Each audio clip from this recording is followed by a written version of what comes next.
original intent, which was just a lance-shaped blade.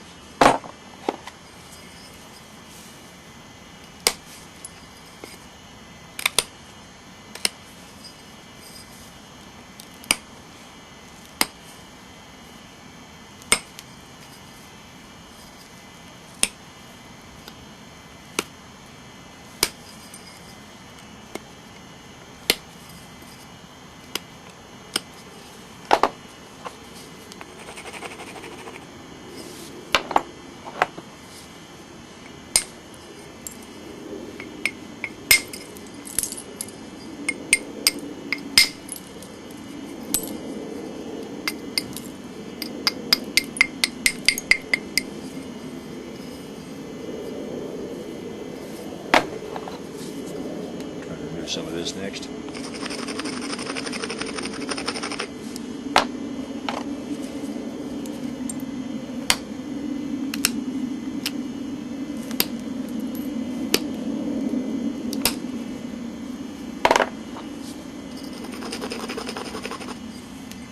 This will be a little bolder flake. Should go over to the other side. Yeah, that's what I had in mind right there.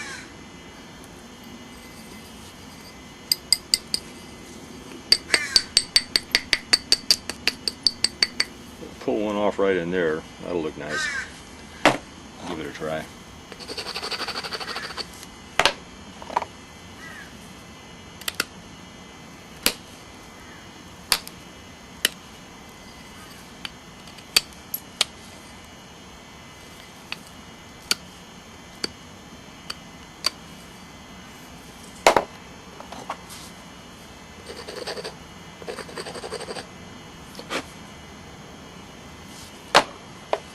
I don't like the looks of that. I don't know if you could see it very well, but there's a little wowie right in there. Just a little bit of a step, which could cause it to fail, so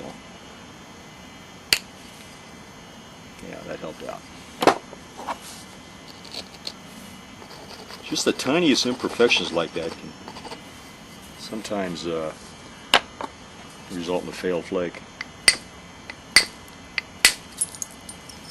Okay. So now we've got two, and could try and flute this thing again, I don't know.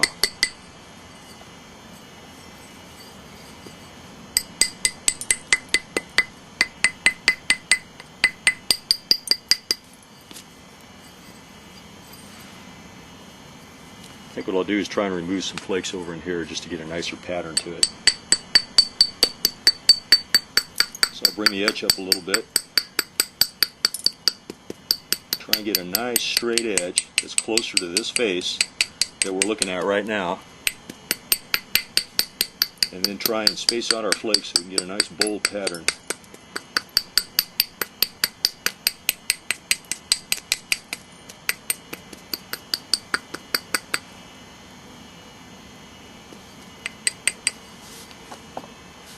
There's our edge. Nice and straight. That's what I want. It's just a good quality edge. If you can get that, I guess a guy could pressure flake it if he wanted to, but boy, that's just so nice and straight. And the abrading's got to be just the right amount. That should allow us to get some major flake removals right off in here and thin this thing down a little bit more. Maybe it'll break. I don't know. I haven't gotten into the super thinning with the antler yet, but if it breaks, you'll see it. Spacing them out. Nice.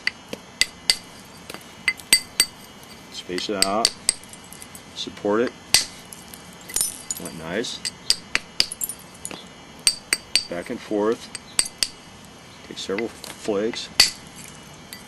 Nice. Spacing it out. Another one. You can see what a difference that good quality edge makes.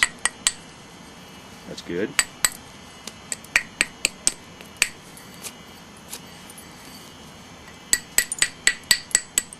Gotta bring this little bit of an edge here closer to here.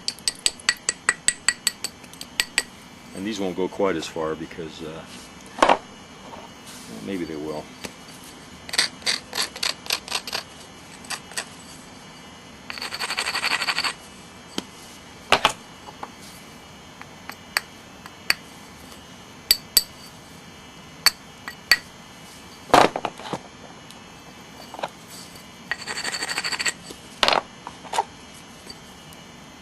When all else fails, get out the pressure flaker and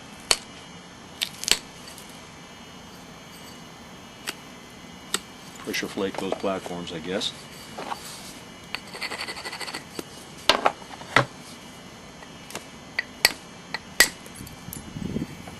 Okay.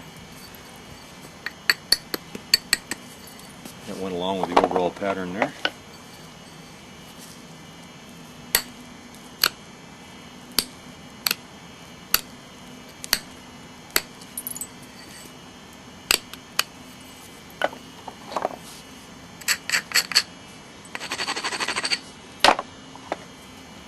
Space it out a little bit.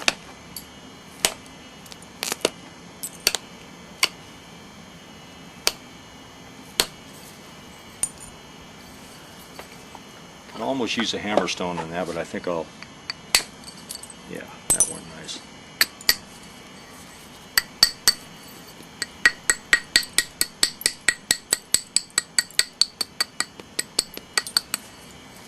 So here's that surface. I think that did some good. Could run another one over to here. I guess I could keep doing that back and forth until it gets pretty narrow, and then I might wish I'd stopped. I'm kind of okay with it right now.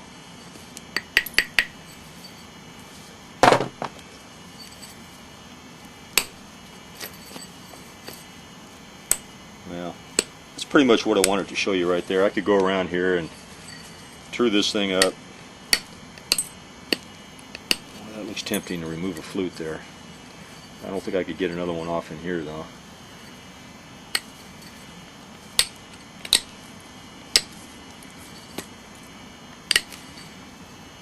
So what we've got here is just a plain old lance-shaped blade, and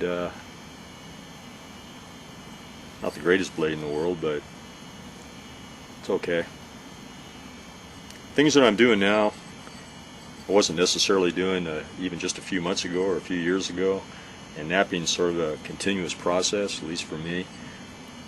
Constantly switching strategies and the way I'm doing things, and you know, the way I'm doing it right now might be different a few months from now, but it gives you an idea of some different things that you can try out. I kind of like these continuous platforms, and when I look at a lot of the older stuff, a lot of the Wenatchee Clovis and stuff, I just get the impression that they were using continuous platforms a lot.